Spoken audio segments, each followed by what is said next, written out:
Thank you. Ms. President, Excellencies, ladies and gentlemen, it is an honor to address this Council in my capacity as the Special Rapporteur on the human rights situation in Eritrea.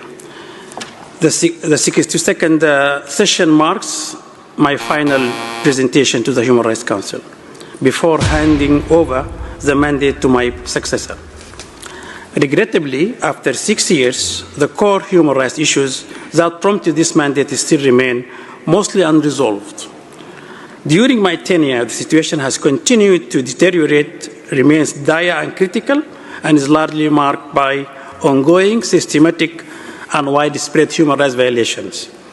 In this report, I assert that reasonable grounds remain to believe crimes against humanity may still be occurring in Eritrea.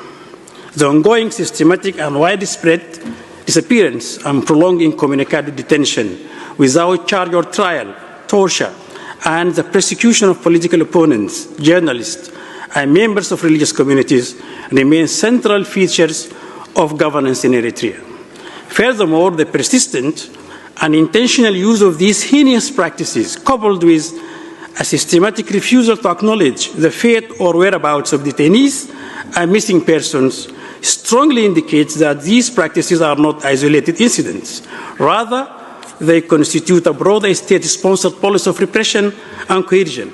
Throughout my tenure, numerous families have persistently appealed to me seeking accountability and the disclosure of their loved ones' whereabouts.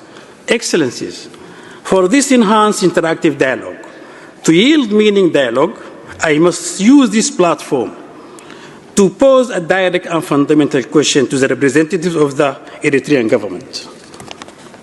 Why are these disappeared persons? Why are those who have been subjected to arbitrary detention, some of whom have been held in secret detentions for decades? 10 years after the Commission of Inquiry warned that crimes against humanity might have occurred, there are still no investigation, prosecution, or reform. This severe situation has persisted since Eritrea gained its independence in 1993.